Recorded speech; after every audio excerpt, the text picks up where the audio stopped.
La parole est à présent à monsieur Tristan Lahaye pour le groupe écologiste. Merci Madame la Présidente. Ma question s'adresse au ministre de l'Économie, monsieur Éric Lombard. Elle aurait pu l'être aussi à la ministre de la Transition écologique, madame Agnès Pannier-Runacher. Elle concerne les graves conséquences de l'appel d'offres logistique d'écosystèmes qui condamne 1000 emplois et menace le réseau Envie. De quoi parle-t-on? Des obligations faites aux metteurs en marché d'une meilleure gestion de leurs déchets pour permettre le plus possible le réemploi ou le recyclage. Organisés en éco-organismes selon le modèle pollueur-payeur, ils passent des marchés pour désigner les opérateurs qui assurent ces missions. Le réseau Envie, regroupant 53 entreprises d'insertion et 3800 salariés, est attributaire d'un tiers de ces marchés logistiques. Or, l'éco-organisme écosystème aurait décidé l'attribution d'au moins la moitié des marchés à un autre opérateur privé lucratif qui conduirait à la fermeture des structures logistiques d'Envie à Rennes, Nantes, Angers, Niort, Bordeaux, Mulhouse et 50% du réseau dans le nord de la France. Cette décision ne peut être motivée que par la priorisation d'un critère coût faisant fi des missions d'insertion et des obligations environnementales consubstantielles à la responsabilité élargie du producteur telle que définie par la loi. Si cette décision était confirmée, ce sont donc 1000 emplois qui disparaîtront, dont des centaines concernant des personnes en parcours d'inclusion. De même, il en sera terminé des collectes préservantes qui assurent une possibilité de réemploi précieuse aux ambitions de la loi AGEC dans le contexte de reniement sur les lois climat, résilience et Egalim. Enfin, cette décision conduirait à la disparition d'un savoir-faire industriel reconnu, au point que de nombreuses collectivités locales s'appuient sur ce dernier pour leur politique de transition.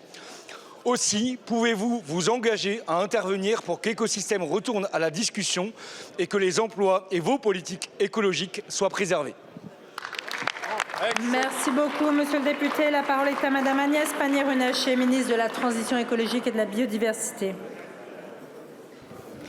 Merci beaucoup, Madame la Présidente, Mesdames et Messieurs les députés. Monsieur le député Lahaye, vous avez été plusieurs sur ces bancs à m'alerter sur la situation du réseau Envie qui porte un modèle conjuguant insertion professionnelle et transition écologique. Envie, vous l'avez dit, c'est 53 entreprises d'insertion employant 3800 salariés, dont 2850 en parcours d'inclusion, à travers des activités essentielles de reconditionnement d'appareils électriques, de transport et de recyclage de déchets électroniques. Envie a participé à un appel d'offres privé lancé par l'éco-organisme Écosystème sur l'aspect logistique de la filière à responsabilité énergie des producteurs dits D3E, celle qui concerne les déchets électriques et électroniques. À l'issue de cet appel d'offres, Envie considère que les lots perdus mettent en danger les implantations de Rennes, Nantes, Angers, Niort et Mulhouse, soit, vous l'avez évoqué, à peu près 1000 emplois.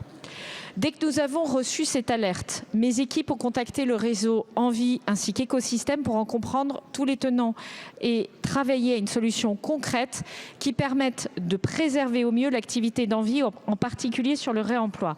Et je veux vous assurer que nos échanges sont quotidiens, monsieur le député, de mon implication sur ce dossier. Au-delà du sujet de l'appel d'offres qui a lieu entre personnes privée et qui se porte sur la logistique. Nous devons à présent trouver une solution s'agissant de l'accès aux gisements de réemploi. Nous devons aussi trouver des solutions pour accompagner la transition de ces sites logistiques au regard du résultat de l'appel d'offres et au premier rang de ses salariés, et nous y travaillons avec ma collègue Véronique Louwagie. Cette question pose plus largement le sujet de la place du réemploi dans nos filières REP, à laquelle je suis très attachée.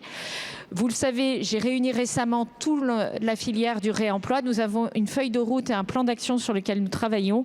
Vous pouvez en tout cas compter sur mon engagement sur ces sujets qui ne sont pas seulement des sujets d'insertion, mais qui sont aussi des sujets de souveraineté, puisqu'il s'agit de réutiliser la matière qui arrive sur notre territoire pour nous protéger de nos dépendants. Merci, monsieur le député. Très rapidement pour vous dire que la qualité de la logistique n'est pas indifférente justement à l'objectif de réemploi et on ne peut pas saucissonner comme ça les objets. C'est d'ailleurs la raison pour laquelle Envie menace de s'écrouler si vous n'intervenez pas dans les prochaines semaines. Merci beaucoup, monsieur le député. La parole est à madame Marina